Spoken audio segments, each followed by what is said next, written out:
couple of seconds to actually go live.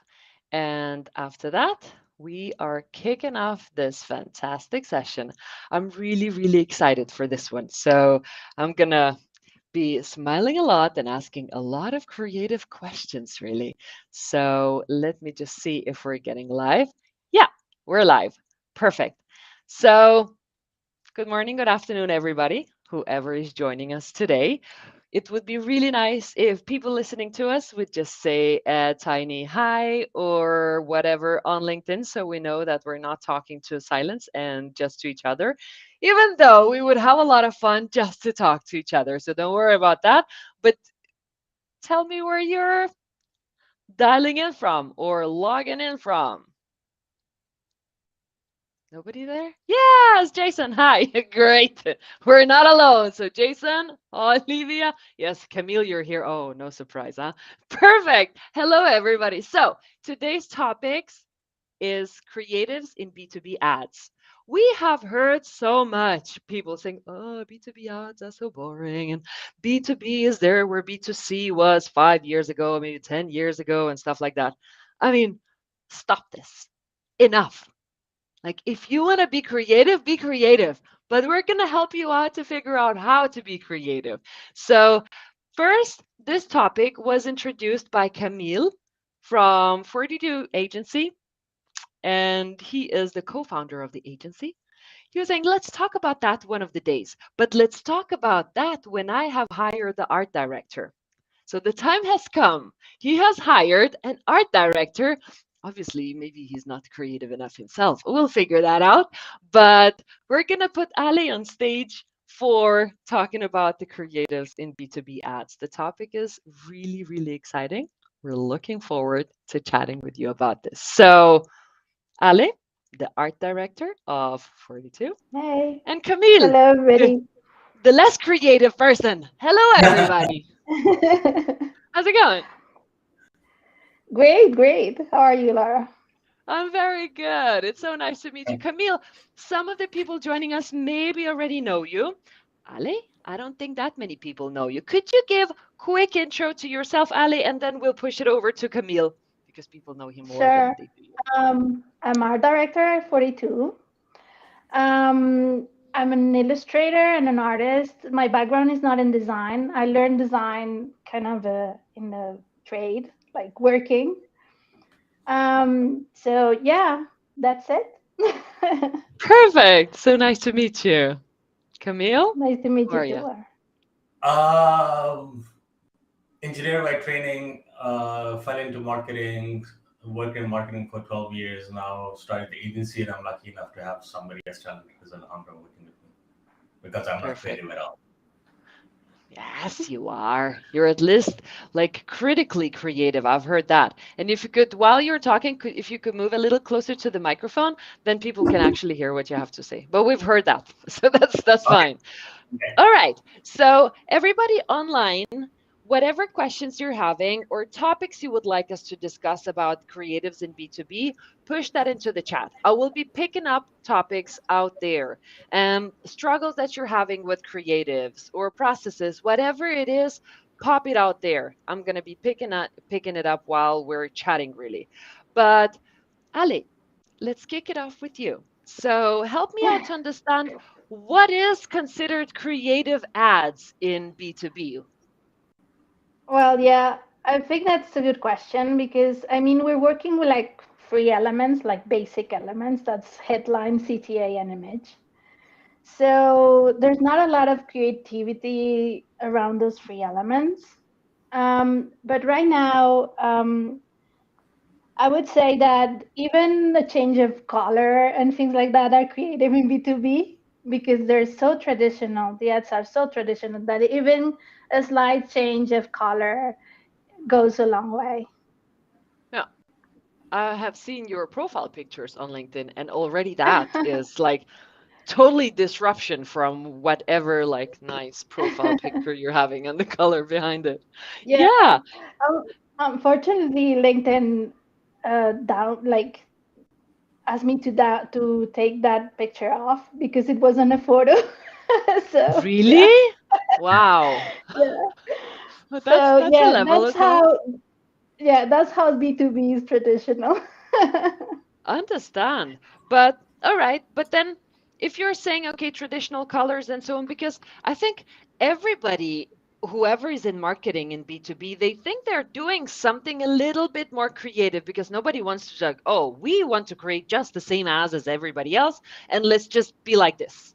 It's like everybody thinks they're doing some creative stuff. So what do you see as repeating and non-creative? If you could put a finger on it, like try not to do this. For example, I see a lot of A/B testing, like, oh, I'm gonna change the color of the background. I'm gonna change the text on the CTA.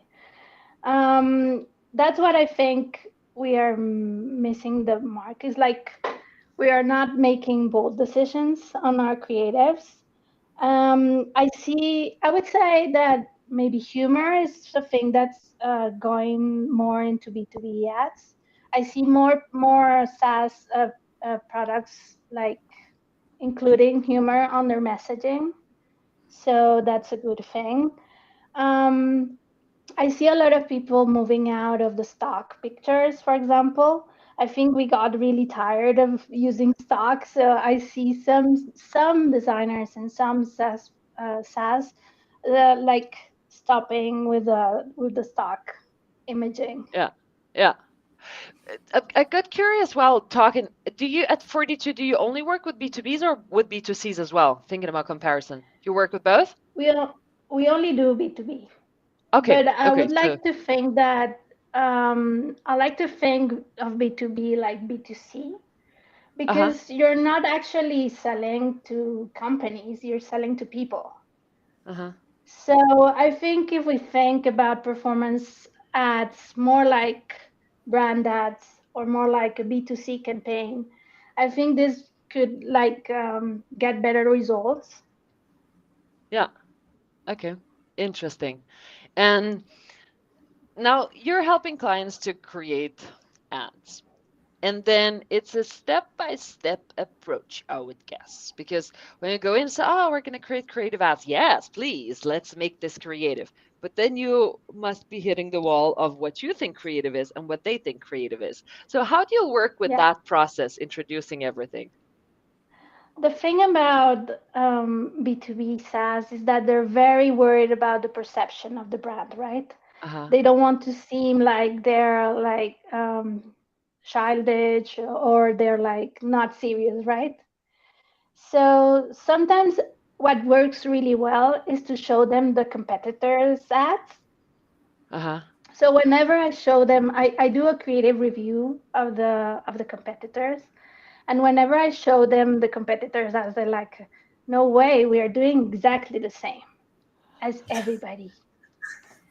So they're like, yeah, sometimes they're thinking, oh, we're doing something really different. And then you see that one of the competitors has $100 card and the other one has a $200 card and the other one has a 300, but the image is exactly the same. They're even using the same stock imaging.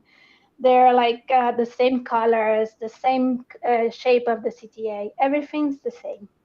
So that goes a long way. When you show that to a client, they're like, oh no, we need to be different. Uh-huh. So And that sets the path to making a little bit of risk.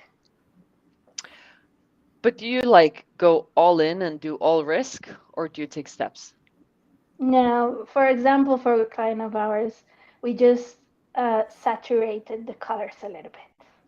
For Uh-huh. example, they were Uh-huh. using very traditional colors, and we just pull up a little bit of the saturation Uh-huh. slider a little bit more to the right, and that was like an amazing change. And then after that, we changed the messaging and we stopped the images. We stopped using stock imaging, and now we do like bold type all the way. Yeah, it was interesting. They even let us do a video with collage and things like really crazy things, and they were like the most traditional clients we had. Nice. Camille, you Yeah, are doing that this. was Do you have anything yeah. Um, to add to that one? I just think like the way I look at it is also is on paid social or paid media, you can take some risk because in some ways it's like disconnected from your main brand.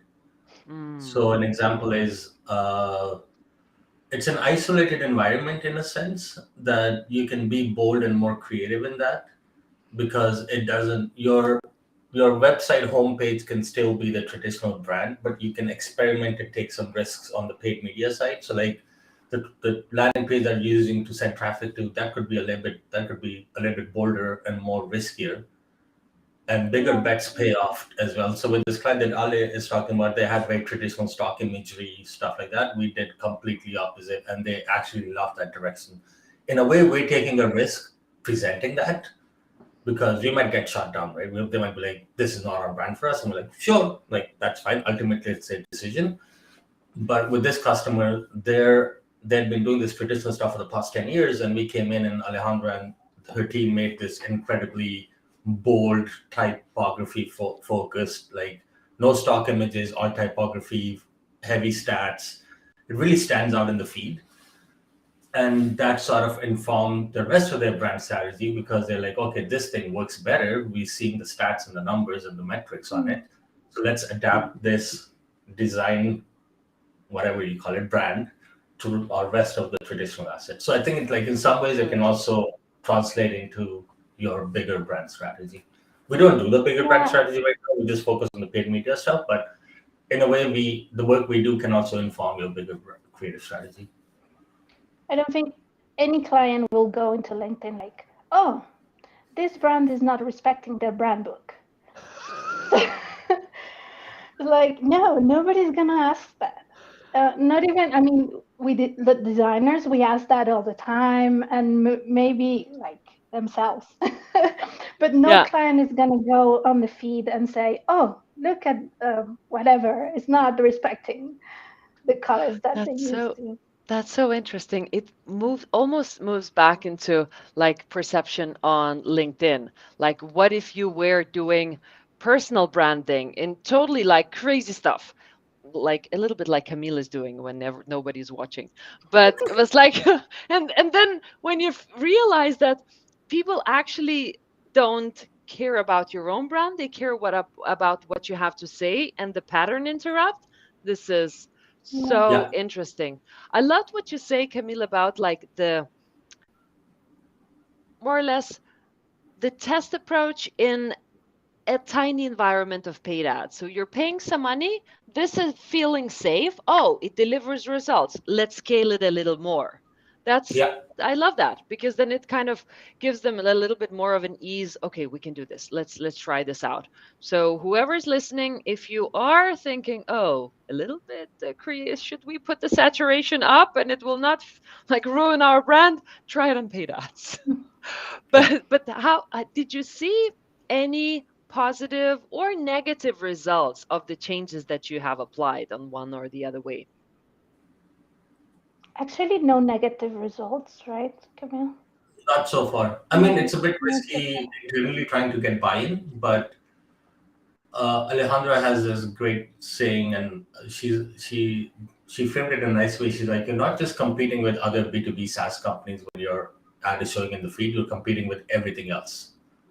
You're competing with shopping ads, you're competing with like everything else that's on their feed. You're competing with their friends' photos, updates, other people's ads, B2C ads, B2B ads, e-commerce, like it's everything, right? If you think about a Facebook feed, then imagine how many things you're seeing on the Facebook feed.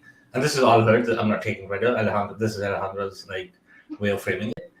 So like you really need to stand out and grab attention. And like half of the battle is getting attention, and the other half of the battle is getting trust. It's so and right. This is what I've learned. This is what I've learned from Kamil, is that a lot of customers are not like in market. You know, they're not looking for your solution. And so most of the time you just need to stay top of mind, right? So most of the time, so the ads are very like for your ICP and things like that. They don't work because they're not looking for a solution at the moment. So but the ones that are memorable, those are the ads that work on the long run. Yeah. I love this. I absolutely do. And It's like you don't think that you're competing with your competition normally. You're competing with your friends, pictures and stuff, everything else on Facebook or LinkedIn friends that you're having. So interesting. We've got one question, and I actually don't see here in Restream who that is, but let's take it up. A LinkedIn user that has a great question about internalizing design teams as a way to get designers and creativity aligned with the product, corporate culture, and all that kind of stuff. Should this be internal or external? How is your feeling about it? I can Oh, give yeah. a quick answer. I Go can. ahead, Kamil. I think there's value to coming in as an outsider because you're not constrained by those things. So I think when you, and I'm not saying you shouldn't have design in house. Like you should absolutely have design in house. But I think there's a reason why like there's brand agencies exist because they can come in as an outsider and bring fresh perspective. There's a reason why we do offer creative as a service because we can bring in a fresh outside perspective. Versus I think with in-house you're too bogged down by the product culture, corporate brand. Like there's too many things that you're trying to juggle. And sometimes you get that tunnel vision on like what's possible, what's not possible. So like even for us internally, like sometimes running an agency, it's like I'm only focused on what I like. I don't know what I don't know. So it's Yeah. helpful to get an outside perspective. Ali, I'll let you add on to that. Yeah, I do think that in-house is the communication between the teams is more difficult. Like with an agency, we are communicating with marketing, demand gen. We are all the time learning about how to make a good landing page, what is working, what are the best performing ads. But in-house, the design team is very isolated. Hmm. I do think that a good communication with marketing is like a great way to go in-house to make those changes. Yeah. Yeah. Yeah. And then when you come in to help out those internal teams, so what are like the most low hanging fruits really to pick up to help your clients to become more creative little by little? Well, I would say maybe the messaging, like make it a little bit cheeky. It's good. Hmm. Uh-huh. The colors is one of those. Maybe ask them, do we really need a CTA inside of the ad, for example? That one is a good thing. Like it's an easy thing to do. So what I do is like we do mock-ups of the Uh-huh. ads and how they would look on the feed, because sometimes when you're running the business, you don't have this like you don't get to see the future of the ad, right? How it would look on the feed. So if you give them all this information, you can make these tiny changes. Very nice. Very interesting. And we spoke a little bit about the controlled environments of paid ads. So if you think about the channels that are best for creative ads, or at least go through some of the channels you use and tell me how they differ for creative ads. How would you define those? Good question. I think Facebook, LinkedIn give you more room to be creative. Facebook, especially. So two things. I think with Facebook, you have these different formats and placements, so you can get more creative. Like your stories can be more creative than your in-feed ads, for example. With LinkedIn, they recently introduced the mobile square version, which has been working really, really well for us. So now we have on mobile, you get the square vertical version, like the Instagram story type, it takes over the full screen. And because it takes over the full screen, you have more real estate to play with. So instead of like a small square in the feed, you can have on mobile, you can like literally take over the entire screen and you have more real estate to play with. I think display can be interesting because with display, you're constrained in some parts by the place. Like your skyscraper is like a small, so you're kind of constrained by where the ad is showing. So there's only so much you can cram into it, but also constraints breed creativity. So like Alejandra's great at like, okay, this is the placement. Let's like take out it's about taking out elements versus adding more in. Mm-hmm. Yeah, And we then had the a new stuff. really good. Go ahead, Kamil. No, no, no. I'm And done. yeah, I'm sorry to interrupt.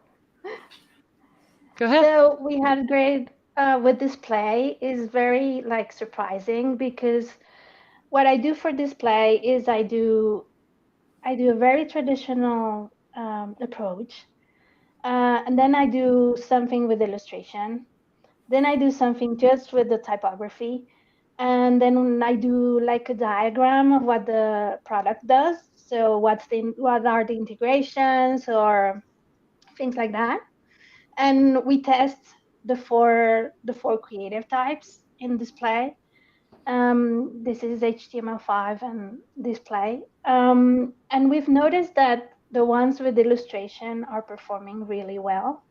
Oh. So sometimes, and I'm not talking, this is like, Memphis style illustrations that the big feet, big hands kind of illustration. No, I'm saying that we used other kinds of illustration, and it was really well because it stands out a lot. So even if it's not like very well crafted illustrations, things like they look a little not very corporate, they work really well. So And that was very surprising to me. when you say they work really well, what is it that you measure it working well? Anywhere from I conversions to CTR. conversions to clicks to all Okay, those things. nice, nice. Very Yeah. cool. We've got a bit of a critical question coming in, and I know you can definitely take that one. Is Facebook for B2B ads at all? Shouldn't everybody just Yes. be on LinkedIn for B2B? I'm gonna plug our newsletter because Yeah. this morning we published an essay about creatives on B2B, so you should definitely go read that. And we also wrote our B2B ads playbook for Facebook. Go to 42slash.com, 42 the number slash slash.com. And there's an essay that went on this morning, and an essay went out like last week about Facebook ads for B2B. And there's definitely a place for B2B ads on Facebook. And So they work there is well. a spot for B2B ads on Facebook? I would say they work pretty well. The economics are cheaper than LinkedIn. The quality you need to work on the quality. You need to target the right audience. You can do that through lookalikes. You can do that through custom audiences. You can do that through interest audiences, through marketing. But I think that's definitely a place because there's like a billion people on Facebook, and like the odds are that the people you're trying to sell to are on Instagram browsing photos of their friends too. Very cool. I've got a lot more questions to both of you, but if there is anybody in the audience who would like to ask more questions, we have time for that too. And while we're waiting for the questions to pop up as well, there is the One, next question then as well. Yeah, Camille, go ahead. I have one comment.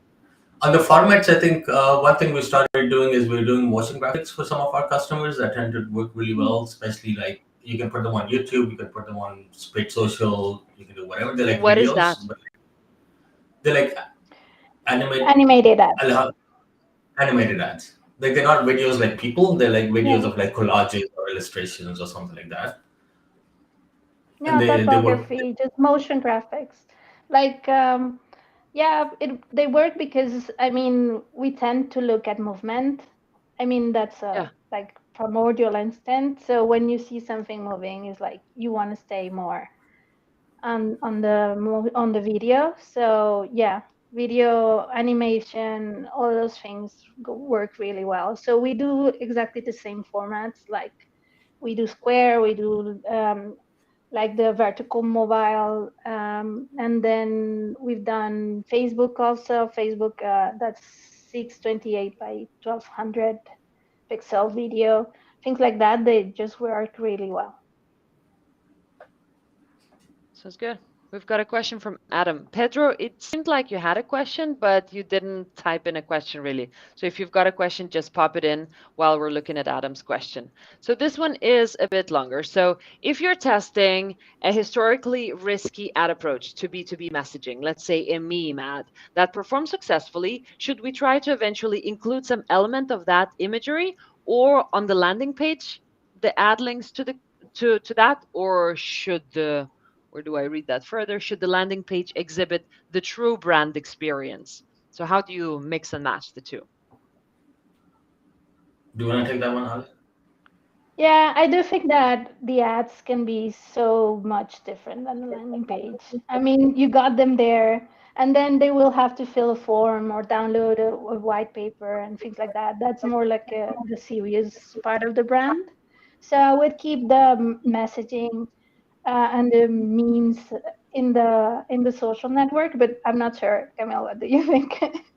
I agree. I Yeah. think you don't want to scare people. Like you want to build trust eventually. So like if you're doing super risky memes, I think it might backfire if you have that on the landing page. But if you have like bold colors and typography on the ad, that can translate well into the landing page experience. Nice. And I was thinking about my own experience. If like I see a creative ad, I click on it, I actually don't expect to see the same stuff on the website as a user.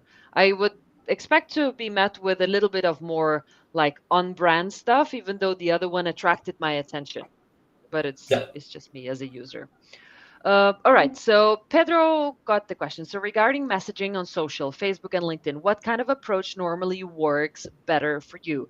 Is it pain points, solution focused, or other type of messaging? I think it depends on the stage of the funnel. So if people are in market, you want to be talking more about the solution because they're already problem aware. But if they're like you're doing more top of funnel ads, then it's more like here's the bigger trend in the market we're seeing. Here's like why you need XYZ. This is how like it's more product marketing. It could even be like feature launches. Like you might be doing super hyper targeted product marketing type ads where you're like, hey, like we're launching this new feature that enables you to do XYZ. I think customer testimonials tend to work really well because people like people. So like, you need if you see an ad with somebody saying, "Oh, this thing solved my problem," and like the person is there, it's not a stock photo, right? It's like an actual person. Then it builds that trust, and like it depends on the state of the funnel. We've seen success with like different stages of the funnel. Bottom of the funnel, it's usually more product focused. This is how the product works. Like a before and after works really well. So like we did this with one customer where like before it was a stack of spreadsheets and like a complete mess, and after like you're creating that contrast of like the before and after. So that's type of works. That type works really well too. I hope that Ali, answers the question. Ali, do you have stuff to add? you did answer Well, the yeah, question. I think we mix things with like pain points and solution focus. Like we the messaging is very like mixed.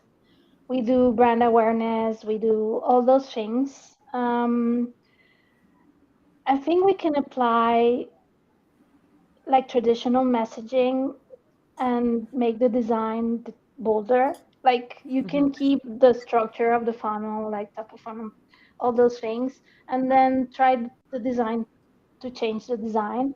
It doesn't affect the messaging. And if you're doing more traditional marketing, it doesn't actually affect the result of your messaging. Nice, nice. And so we're on the top of the hour. We can still stay more minutes if anybody has questions that they would like to have answers to. I've got my final question. So we spoke a little bit about some of the examples that you think of creative ads as well. So could you give me like the examples you're mostly proud of that you will have to explain, not show? Okay, so no screen sharing. Nope, nope. So yeah, I guess the client we spoke about earlier, they're doing CRM, very traditional. But what I thought at the beginning is, I mean, this product is for marketers. The Uh-huh. marketers have seen everything, everything. They do pain points, they do solution, they do stats, they've seen everything on the market, right? Marketers are the most difficult audience you can have. So by telling this to the by communicating this to the customers, like, have you noticed? I mean, marketers they're difficult. You need to do something different. I think I'm very proud of like make them change a little bit. So that's one. That's one that I really like the results of. And we also did. We're doing some supply chain software now, and I got to like put all my creative energy into it because they were changing their branding. So it's like I went in the moment that they feeling bolder and they want to do something different. And I sent them this creative review of the competitors, and they were like, "No way! Everybody's doing the same. Everybody's Yeah. using planes, ships, uh, trucks, containers, all those things." So what I actually did was applying a little bit of the, I guess, poetic kind of way that I think, and Mm-hmm. doing like word associations and things like that. So I was thought always they're always talking about end-to-end visibility, right? So I thought, oh, this is like a crystal ball for the supply chain. Or it made me think about Wonder Woman's plane. You know, Uh-huh. you can see through the ship, you can see through the plane. Where is your parcel? Where is your box? Where is the thing that you're sending that's so precious to you? So I got to use all these things in like making the imaging of the software, and they really liked it. Yeah. So it was a great example, and I'm very proud of that one too. Sounds great. I cut you off saying we're going to talk about it and not show, but do you have it in front of you? Because on LinkedIn Live, it will be possible to see it, but it will be a podcast later on. So now you've explained it. If you have it, we would love to see it. Or is it, Check it's out not Okay. okay to share? check out the essay we just wrote. It's called Yeah. 40 Performance Creatives, The Need to Break Pattern in B2B SaaS. It's on Where 42slash.com. We should have I? a bunch Okay. of examples over there. Where I should We'll can push I it into the send them? comments. We're gonna push that into, you can put it into a comments over here on the right side of your screen as a link. You Okay. see that I'll on the put it right in the side below? private. Oh, you put it in the private. I'll put it into the Yeah, public chat. because I And can't. and then we're I gonna pick can't up a access the question. chat. There you go. Yeah. All right. So Oh, mine was there posted you to will only to find. YouTube, but I'll post it to Yeah, LinkedIn as but well. Yes. orchestra ads are not there. So We should can I show. send the JPEG? Should I Yeah. Do you share want to the share Well, your JPEG? screen? Yeah, let good. me We're go good. ahead. We're gonna post the link over to everybody to have a look at. And before we go, there's Yeah. one more question from Raul as well. What's your take? It's coming. What's your take on client education when it comes to explaining the creative process? How do you go about it, keeping in mind that most B2Bs are totally averse or to, or at least skeptical about being traditionally creative?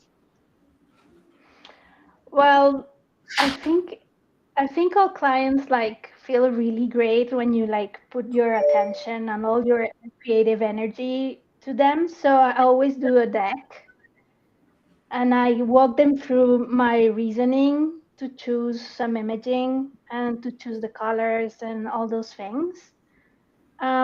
So yeah, we do full on client education on that, because I think sometimes clients they don't know how much work we put in, like us designers, and also they really enjoy seeing what's behind the scenes, right? They really enjoy like you making poetic associations with the brand and things like that. They really enjoy it. So yeah, I think we think we think too less of our clients too. Mm, mm, I yeah, I think they're like, if you explain what you want to do, if you have the stats to support you, if you like deliver a good message, they will be willing to like take risk.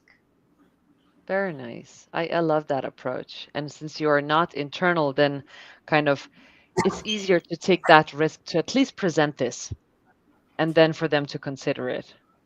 That's Yeah. lovely. All right, so we're 6 minutes over. I want to thank you both for attending this LinkedIn Live. It was a blast. Thanks everybody for attending it as well. And if you need more information or want to chat with either Camille or Ali, well, they're both on LinkedIn, or you can go to 42's website and find out all the creative stuff they are doing. Thank you so much, everybody. Thank Thank you. you.